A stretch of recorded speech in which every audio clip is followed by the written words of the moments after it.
Welcome to this explainer. Okay, today we are jumping right into something super exciting. We're getting an exclusive, pre-sale sneak peek into the highly anticipated Book 3 of the Badger Chronicles. We're looking at a deeply cinematic, hard sci-fi universe where humanity didn't just slowly crawl into low Earth orbit, no. They absolutely sprinted across the solar system.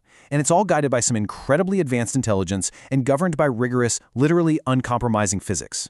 Honestly, if you're a fan of deep dive engineering, brilliant logistical problem solving, and just a massive scale of operations, you're going to absolutely love the mechanics we're unpacking today. Let's get into it. To truly appreciate this, we first have to anchor ourselves in a radically shifted timeline. Imagine a universe where a time jump from 2025 completely erased both world wars, just completely rewrote history. Because of that, humanity was propelled straight into the stars. First contact here didn't happen with little green men, it happened way back in 1938 between an American battleship and a hyper-advanced crystalline Federation vessel that, get this, left zero wake and made absolutely no sound. So, by preventing all that devastating global conflict of the 20th century, the Federation basically allowed humanity to channel all of its industrial and intellectual might directly into space exploration. And the result? Well, by the time we hit the 1980s, humanity is managing an unprecedented, sprawling infrastructure across the entire solar system. Now, this incredibly accelerated expansion didn't just happen by accident. It's guided by a fascinating distributed AI trinity. We have Charles, who acts as this diplomatic, measured masculine presence. Then there's Floyd, the watchful and protective feminine presence, and Cheney, the incredibly precise, calculated feminine presence. But here's the kicker, and the lore is very hard on this.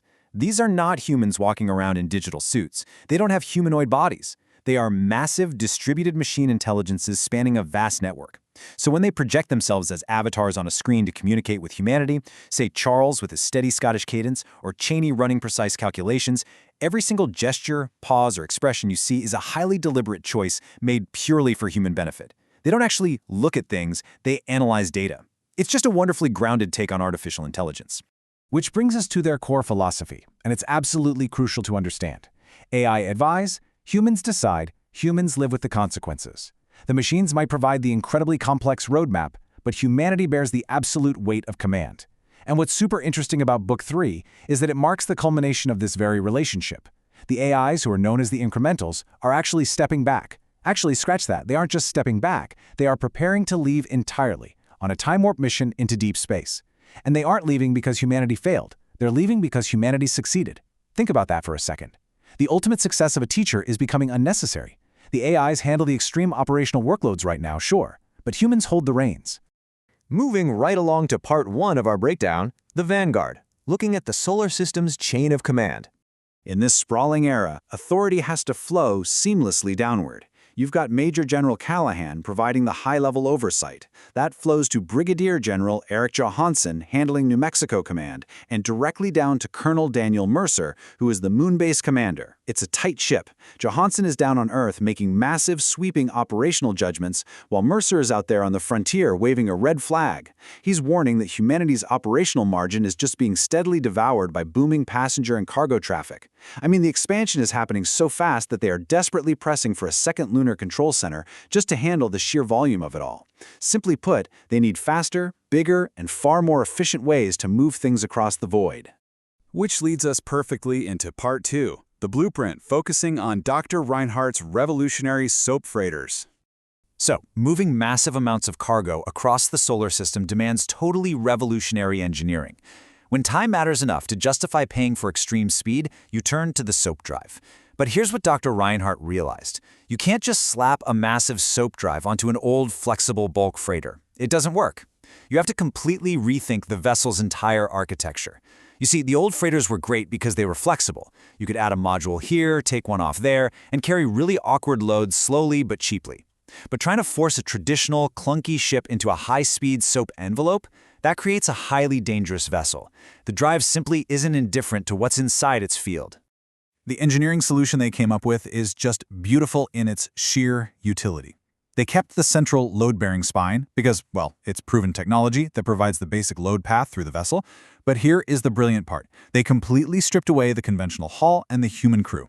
Human biology is fragile, right? It naturally limits how fast a ship can accelerate. So, by handing the ship over entirely to an AI nose cone and stripping out all those heavy life support systems, they created this streamlined, perfectly mass-balanced configuration.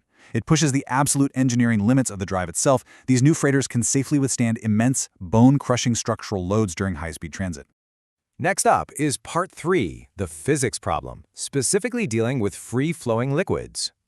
You see, mastering high-speed space travel isn't just about throwing a massive engine on the back of a ship.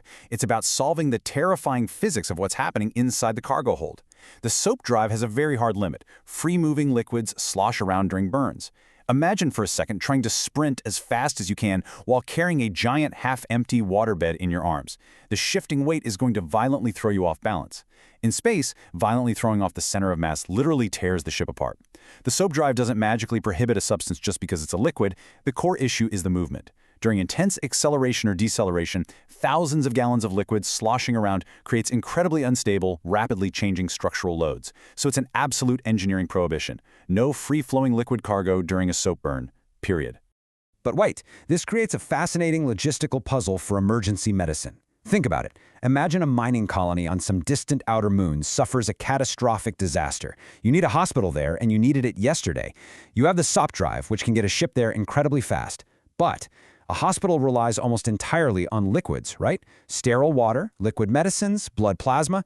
If you put those on a high-speed SOP ship, the liquid slosh will physically destroy the vessel en route. But if you play it safe and use a slow conventional freighter, the patients will absolutely die before you even arrive. What do you do? And that brings us to Part 4, the masterpiece, also known as the Nightingale solution. The Federation's answer to this life-or-death puzzle is perhaps the most brilliant, cinematic problem solve in this entire alternate history. To bypass the soap drive limitations, the Nightingale-class hospital ships are launched completely empty of biological crews and all liquid supplies. That's right, the hospital itself travels totally dry.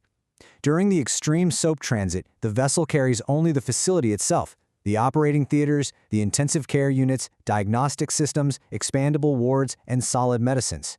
All the complex systems that will eventually hold liquids are kept bone dry during the burn. This ensures absolute, perfect mass balance and allows the ship to travel at blistering AI-controlled speeds without tearing itself apart.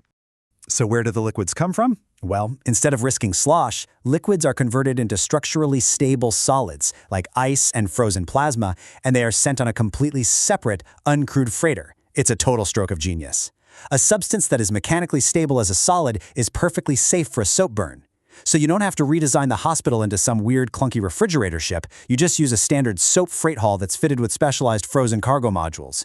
Water becomes solid ice, plasma is frozen completely solid, everything is strictly locked down and restrained so the center of mass doesn't shift an inch. And the arrival sequence? It is just a beautifully automated ballet. The frozen supply freighter is actually dispatched to arrive slightly before the hospital ship. The very second it drops out of its high-speed transit, it begins a carefully controlled preparation sequence. The water ice starts melting into sterile utility systems, the frozen plasma enters a controlled thawing phase. By the time the dry, empty hospital ship arrives and docks with it, the critical consumables are already liquid again and actively flowing right into the hospital's empty tanks. Now, coordinating this complex dance requires precision, and all of this is handled instantaneously by the time-warp telegraph. While human ships are bound by physical speed limits, AI network communication travels instantly, bypassing the speed of light entirely. This allows the logistics network to perform with absolute, to-the-second precision. The AI ensures the hospital is fully commissioned, powered up, and fully stocked with fluids before the human medical crews even arrive on a slower, biologically safe transport. It's just an incredible separation of assets that gives them crucial redundancy and safety. I mean, if one ship is delayed, you don't lose the human doctors, and you don't lose the entire medical facility.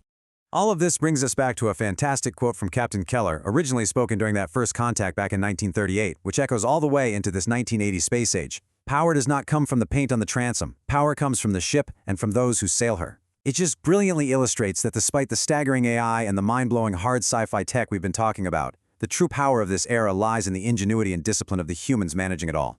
The incrementals gave humanity the blueprint, right? They show them the math. But it's the human engineers, the Johansons, the Mercers, and the Reinhardts, who are looking at rigid physics limits, like liquid slosh, and innovating their way around them to save lives. It's truly remarkable.